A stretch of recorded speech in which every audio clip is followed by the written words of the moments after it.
अच्छा जी, मैं एक चीज़ नोट की है कि बोर्ड चौक वाले साइड तो जीटी रोड वाली साइड तो आ भी है ना, तो खब्बी साइड सारी मुतासर हुई है। जीटी रोड वाली साइड तो आ भी तो सज्जी साइड बन रही है।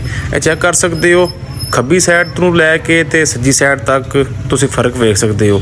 ਸੱਜੀ ਸਾਈਡ ਸਾਰੀ ਜਿਹੜੀ ਹੈ ਨਾ ਬਿਲਕੁਲ ਤਕਰੀਬਨ ਠੀਕ ਨਜ਼ਰ ਆ ਰਹੀ ਹੈ ਤੇ ਖੱਬੀ ਸਾਈਡ ਦੀਆਂ ਸਾਰੀਆਂ ਦੁਕਾਨਾਂ, ਸਾਰੇ ਪਲਾਜ਼ੇ ਇਹ ਚੈੱਕ ਕਰ ਸਕਦੇ ਹੋ। ਬਹੁਤ ਵੱਡਾ ਪਲਾਜ਼ਾ ਹੈ ਤੇ ਜਿਹਦੇ ਅੰਦਰ ਤੱਕ ਸ਼ਟਰਿੰਗ ਹੋਈ ਹੈ ਤੇ ਸਾਰੇ ਲੇਬਰ ਮਜ਼ਦੂਰ ਛੱਤ ਤੇ ਅੱਗੋਂ ਗਰਾਊਂਡ ਫਲੋਰ ਤੇ ਉਸ ਤੋਂ ਬਾਅਦ ਥੱਲੇ ਬੇਸਮੈਂਟ ਤੇ ਉਸ ਤੋਂ ਬਾਅਦ ਬਾਹਰ ਮਤਲਬ ਇਹ ਸਾਰਾ ਪਲਾਜ਼ਾ ਵੀ ਜਿਹੜਾ ਨਾ ਮਟਾਇਆ ਜਾ ਰਿਹਾ। ਇਹਦਾ ਫਰੰਟ ਜਿੰਨਾ ਪਮਾਇਸ਼ ਦੇ ਵਿੱਚ ਆ ਰਿਹਾ। ਇੱਥੋਂ ਅਸੀਂ ਹੁਣ ਆਸਤਾ ਆਸਤਾ ਚੱਲਦੇ ਹੋਏ ਆ ਸਾਹਮਣੇ ਆ ਗਿਆ ਡਲਿਆਣ ਚੌਕ। ਠੀਕ ਨੇ, ਇੱਥੋਂ ਸ਼ੁਰੂ ਹੋਇਆ ਸੀ ਆਪਰੇਸ਼ਨ।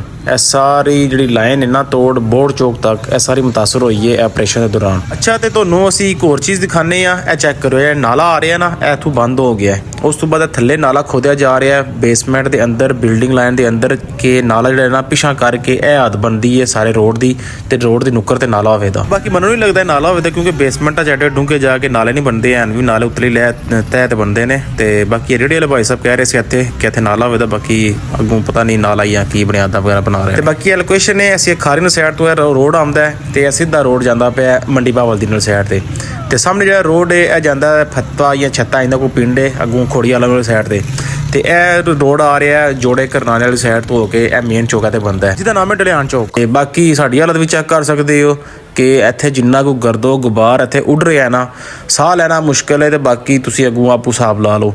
ਤੇ ਬਾਕੀ ਇਹ ਫਿਲਟਰ ਮਾੜੇ ਜੇ ਲਾ ਕੇ ਤੇ ਅਸੀਂ ਆਪਣਾ ਥੋੜਾ ਰੰਗ ਰੂ ਸਾਫ਼ ਕੀਤੇ ਆ। ਬਾਕੀ ਹਾਲਾਤ ਕੋ ਨਹੀਂ ਜੇ ਇੱਥੇ ਇਸ ਰੋਡ ਤੇ ਐਨ ਸਾਹ ਲੈਣ ਦੇ ਵੀ ਧੂੜੋ ਧੂੜ ਜੈਕਟ ਕੱਪੜੇ ਸਾਰਾ ਕੁਝ ਮਾਨਾ ਪਿਆ ਧਰਮ ਬਰਮ ਹੋਇਆ ਪਿਆ। ਬਾਕੀ ਇਸੇ ਤਰ੍ਹਾਂ ਦੀ ਮਜ਼ੀਦ ਅਪਡੇਟ ਲਈ ਹੈ ਟਿਕਟੌਕ ਪੇਜ ਨਾਲ ਬੜੇ ਸੁਤਰ ਨੂੰ ਫੋਲੋ ਜ਼ਰੂਰ ਕਰੋ। ਇਸ ਵੀਡੀਓ ਨੂੰ ਸ਼ੇਅਰ ਕਰੋ, ਕਮੈਂਟ 'ਚ ਆਪਣੀ ਰਾਏ ਦਾ ਇਜ਼ਹਾਰ ਜ਼ਰੂਰ ਕਰੋ। ਮਿਲਦੇ ਹਾਂ ਅਗਲੀ ਵੀਡੀਓ 'ਚ। ਅੱਲਾਹ ਹਾਫਿਜ਼।